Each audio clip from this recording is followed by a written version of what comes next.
Hello, I'm Bill Monroe, and welcome to 2-Minute Talk Tips. This week's tip, face the audience. As an audience member, think about a time you had to stare at the backside of a presenter. How did that make you feel? Did you feel like they were paying attention to you or that they were ignoring you? Did you feel respected or disrespected? Did it make you think the speaker was prepared or unprepared? Did you have trouble hearing them? Did you enjoy and get value out of that presentation?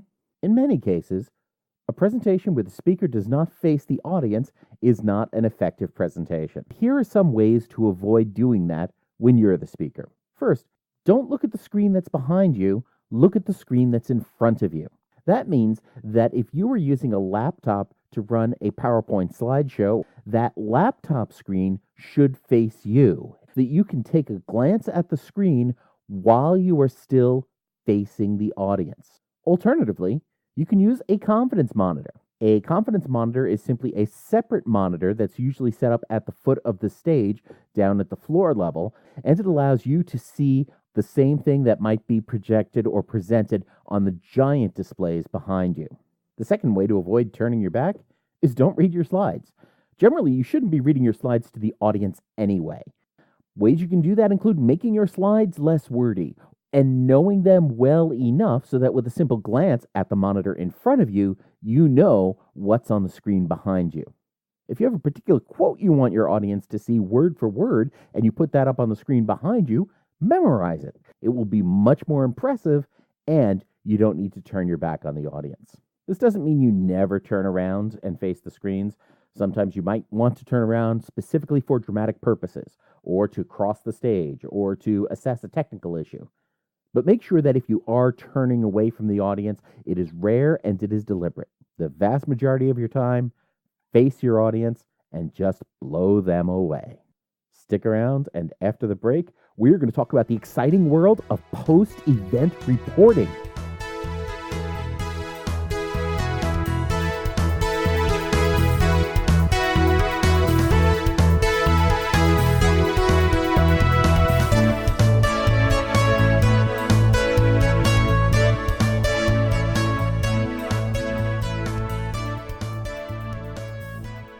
Whether you're speaking to an audience, selling a product to a client, or pouring concrete for a new sidewalk outside a school dormitory, the rule is generally the same, and that's that the job is not done until the paperwork is done. If in your mind, your presentation ends the moment you leave the stage, you're missing out on a lot of the value. If you don't report on your efforts, it becomes a lot harder to improve, and if you're working for someone else, they're likely to get irritated.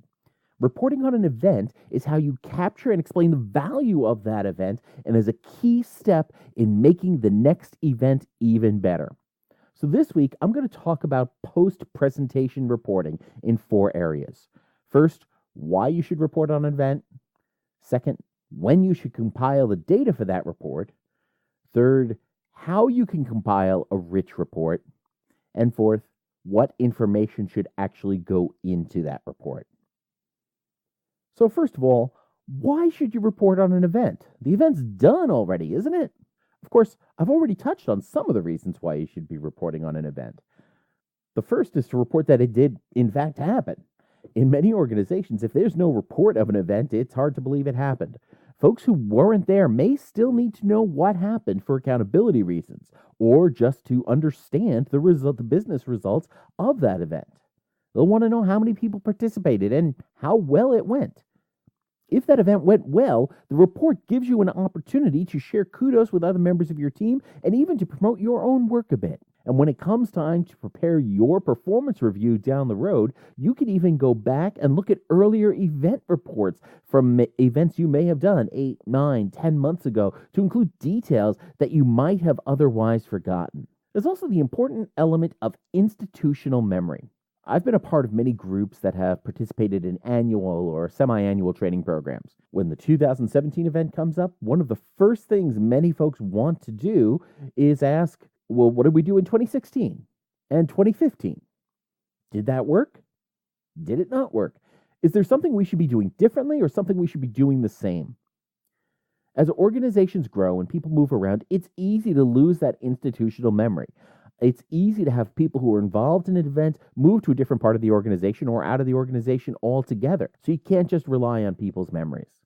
Plus, a lot of stuff can happen in the interim from one year to the next, and it becomes easy then to forget a lot of the details, just because those details have been pushed out by other details you've had to deal with. If you have the reports, though, you can go back and look at those reports. That gives you a chance to expand on what worked and avoid what didn't. It can also help with planning, with budgeting, and with generally avoiding surprises. Another important reason to be reporting on events is it's important to follow up. When we consider some of the shorter term benefits of doing event reporting, it's that you can include items you need to follow up on in these reports. Things you might need to send out to participants, contacts that you need to provide to help them follow up with somebody else, questions that you need to answer that you weren't able to answer during the session, and more.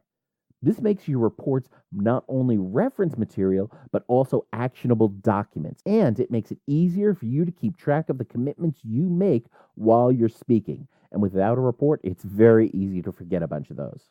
Finally, it helps make your presentation better. I like to keep track of the questions that people ask during a presentation, whether or not I can answer them while I speak. Many speakers underestimate the importance of the easy questions or the ones that they can just answer right off the top of their head very easily when somebody asks.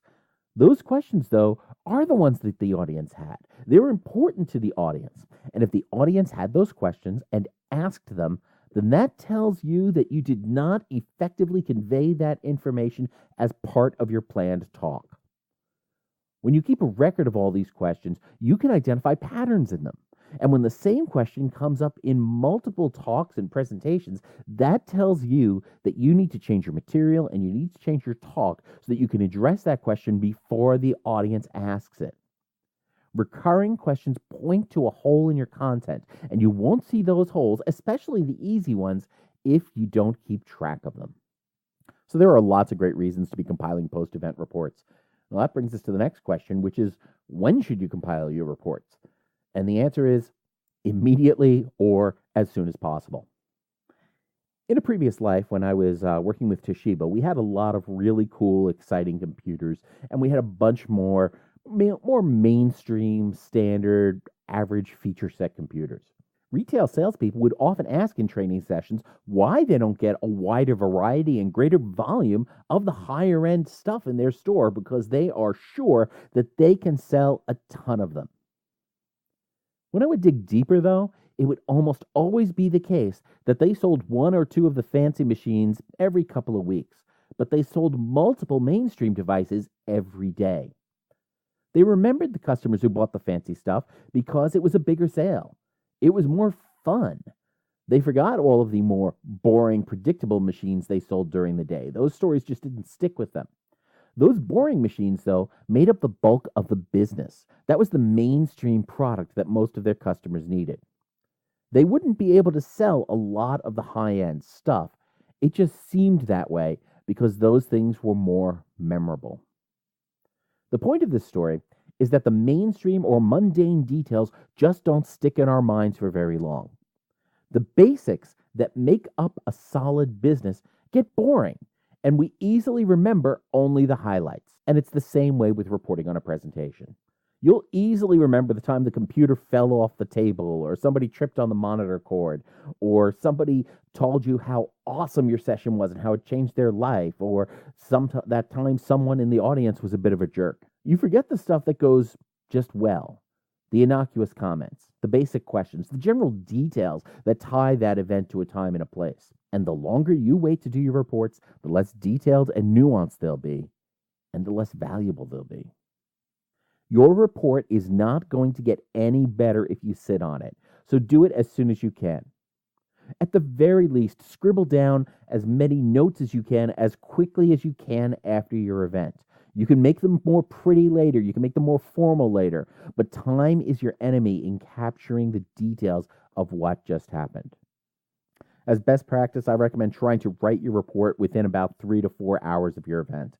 After 48 hours, unless you took a whole bunch of notes, it's likely to just be a lot more generic and harder to learn from. And that brings us to the next key question, and that's, how do you compile all these reports? I get it. As a speaker, you are focused on your message and on your audience. You're likely managing slides or visual aids or flip charts or giant sticky notes. You're trying to keep track of your time to make sure that you don't go overtime. And if you are running late, you need to figure out what you're going to be able to cut if needed. And you're trying to answer those questions, and you're trying to make eye contact with different members of your audience to go ahead and establish rapport and to make everybody feel valued. And you're trying to answer all these questions, and you're just trying to manage all of this other stuff that is happening while you're speaking. And keeping in mind that you're going to have to put together a report on all these details at the end of it can seem kind of overwhelming. Fortunately, there are a number of different tools you can use to make this process go more smoothly. One is that you can make notes during your session. If someone asks you something and you have to follow up on that, or it's a question you don't know the answer to, make a short note on a piece of paper while you speak.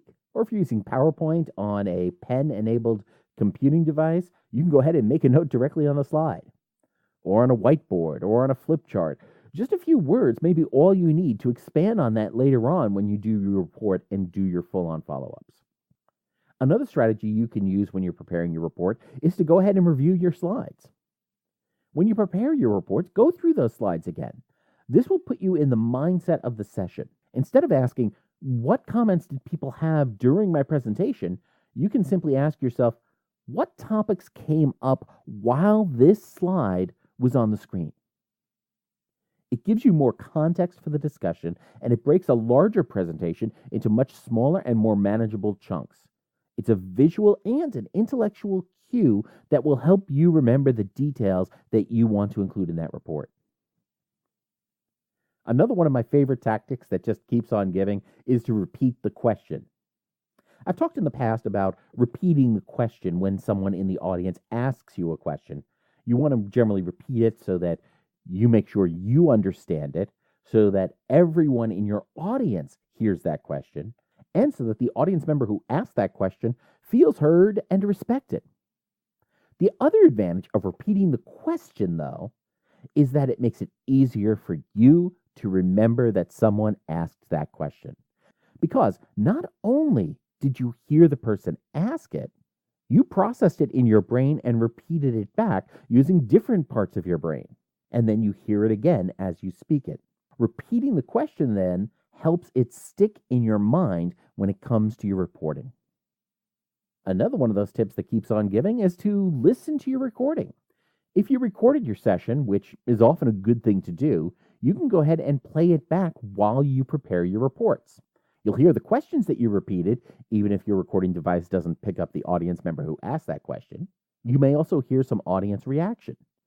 It may give you context clues you need to recall the details of how the audience responded to what you said, even if you can't hear their response in detail in the recording. It's also a chance for you to evaluate your own performance and content to better determine what worked and what didn't work. Finally, think about the people who approached you after the session. Many times after you do a session, 2 or 3 or more people may actually come up to you as the rest of the crowd files out of the room. And they may have additional questions. They may just want to chat. They may just want to introduce themselves. Think about what it was they wanted to talk to you about. What did you inspire in them? What resonated with them? What questions did they ask? Those details can be valuable for your reports and show you key areas you either need to improve on, or you need to expand on, or just what's going really well that you want to make sure you do more and more of that. So now that we've looked at some of the tools and tactics to collect the raw data that would go in that report, what should those reports look like? Generally, the details of the reporting form are less important than the fact that you have a consistent way of reporting. You can compile your report in Word if you're strong on the narrative. You can compile them in Excel if you really like a table type of format. And this can be especially useful if you're managing multiple reports. You can build your reports into PowerPoint if you want to include all of the slides from your session in with your report on the session. And you can use other tools if you're part of a team and need to share them to a cloud service or a shared network drive and share them with a bunch of folks. There are different database tools that can be really useful for that. If other folks are going to be reading your reports, generally it's going to be more important to write them out in a narrative fashion with full grammar and spelling accuracy rather than trying to build your reports in just a personal note style or a bullet point style. As a general rule, your report should have about 6 key elements. The first would be a logistics section. The logistics should include things like the date, the place, the time of the session, the presenters who spoke during that session, the number of attendees, and really any other individual items of data you want to track across multiple events. The second section should be a summary of the event. This would include the general purpose of the event and the setup, different things that happened. Really, this could be anything that affected the general operations of the event, anything that went well, that didn't go well, that just sort of describes the setting and really helps paint a picture for the reader of what was going on that day. The third section should be audience feedback, and this feedback will come in a couple of different ways. It will include your interpretation of the audience's response, as well as specific audience quotes and direct comments from the audience if possible. You want to keep track of how the audience responded. Did they respond well? Did they not respond well? Did they appear to respond differently to a different speaker? Did they take issue with the content or key elements of that? Really, any opinions that the audience offered about you or your content should be in this section. Ideally, you want to have as many literal audience quotes as possible, but if you can't get any of the quotes or can't recall any of the quotes, even if you just have your general perceptions of their response, that's going to be valuable feedback. The fourth type of item in this report should include the questions that folks asked, regardless of whether or not you were able to answer them. And we talked about this before. The advantage of questions you weren't able to answer is that you can go ahead and use this for follow-up. The advantage of including questions you were able to answer is that it really points towards longer-term trends in your presentation and things you might want to address. The fifth type of thing you want to include in your report are each item that you need to follow up on, whether that's going to be sending out a copy of the slides, whether that's going to be connecting somebody with maybe a special representative in the customer service department on your organization, whatever it is you need to follow up on, put it in this part of your report. That way, this part of your report actually then becomes your to-do list of the different actions you need to take directly as a result of this session. And the last type of content to include would be any pictures or videos that you have from the event, if you're able to attach them into your reporting form or your database or whatever tool. Pictures really help a lot of your readers visualize what happened in that group. And those pictures can be especially valuable further into the future when you're looking back on these reports as points of reference. So there you have it. The job's not done until the report is done and shared.